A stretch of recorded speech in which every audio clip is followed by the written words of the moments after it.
This is a pitch for the Apple iPhone and how to maintain customer loyalty and brand recognition. This first slide shows the plan for how to achieve brand recognition and customer loyalty.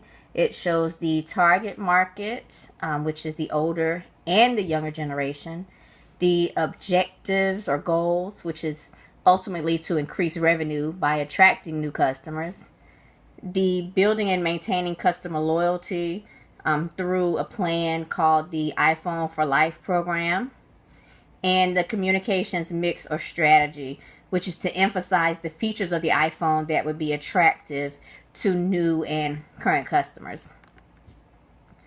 The current market position of the iPhone is that it's one of the largest in the market.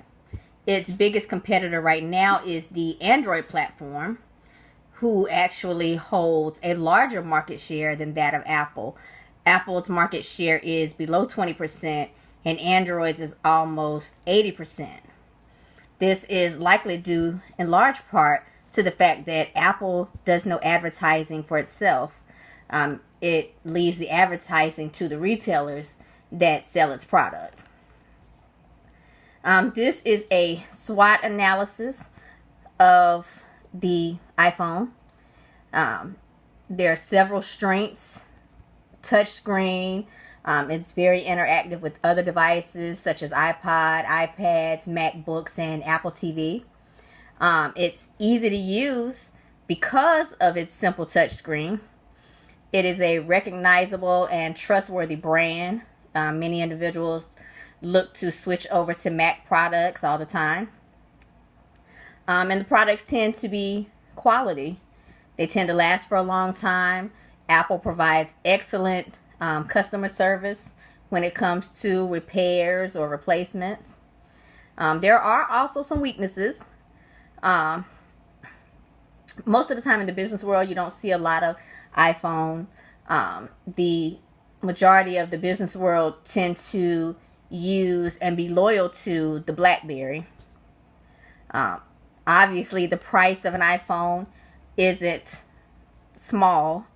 If you're not upgrading to a new product and you're looking to just purchase one straight out, it tends to be upwards of $600.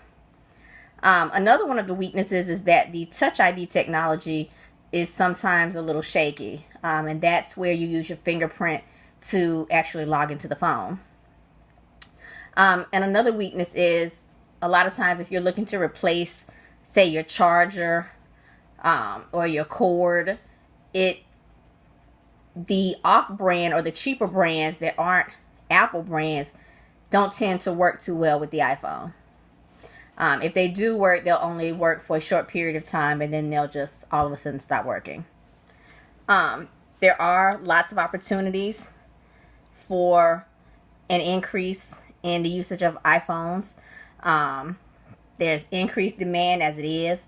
Again, the younger generation tend to want and utilize iPhones heavily. There are market opportunities for expansion to different demographics, including the older generation. Another one of the opportunities is for marketing the fact that the software is often upgraded. As an iPhone user, I know I personally have probably had 4 upgrades to my software in the last few months. And another opportunity would be for market expansion to previously untapped markets, such as the Asian market. There are some threats. Of course, one being the Android platform. It has a larger share of the market, and their devices are a lot less pricey than the iPhone. That actually puts pricing pressure on Apple. With these phones being offered at such a lower price, sometimes people are more likely to purchase those than an iPhone. The objective or the goals is to attract new customers. That would be the older individuals. Most of these are pretty set in their ways, using flip phones or the phones with the slide-up keyboards. They're sometimes reluctant to switch over to a touch-tone smartphone. Of course, we want to maintain relationships with current customers, which would be the younger individuals.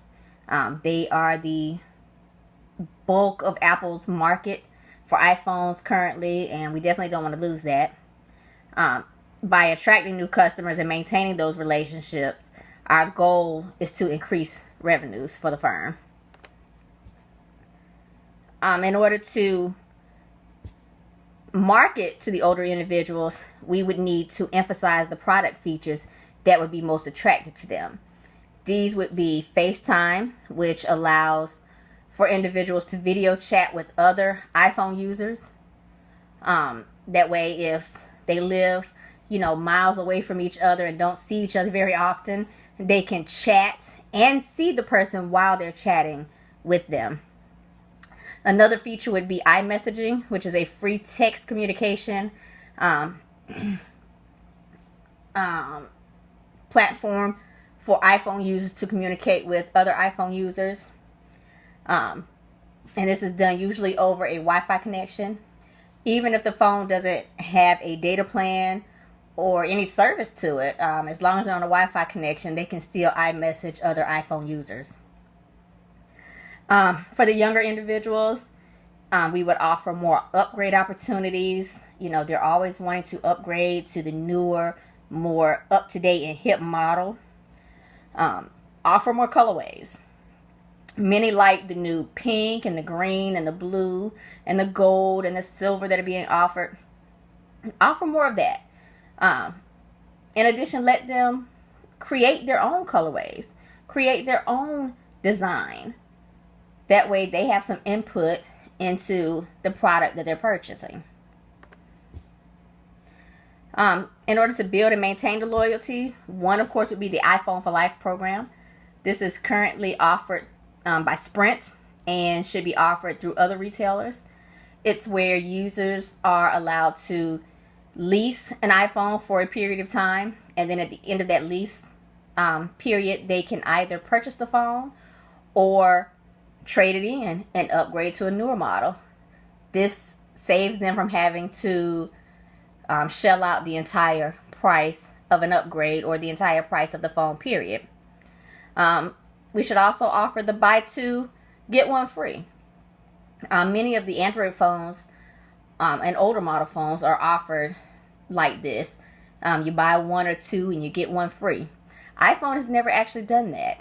I know I personally have 6 iPhones on my phone account and would love the opportunity to buy 2 and get one free when I'm looking to upgrade. Especially if you don't have an upgrade available and you're paying retail, which again would be upwards of $600. I think this would bring in more customers and have more customers actually want to upgrade their iPhones or upgrade to an iPhone. You could also offer a free accessory with the full purchase price. If you spend $600 on a phone, throw in a phone case. Throw in a portable charger.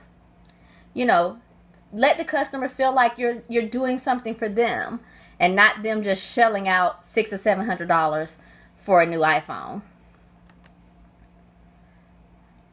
iPhone, this would be their new positioning, their new statement, their new motto, a way of life for life.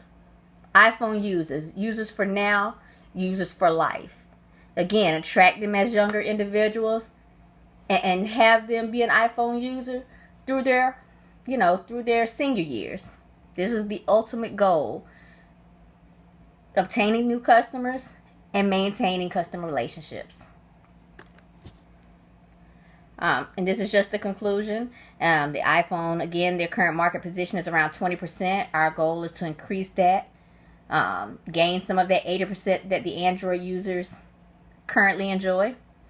Of course, we want to prepare an advertising budget for Apple since they don't currently have one. That way, Apple is in control of their own advertising. They're able to, market to the demographics they want to market to or need to market to. And, we'll focus on maintaining relationships with current demographics, but definitely still focus on marketing to customers in different demographics. I hope you've enjoyed this pitch, and we look forward to working with you.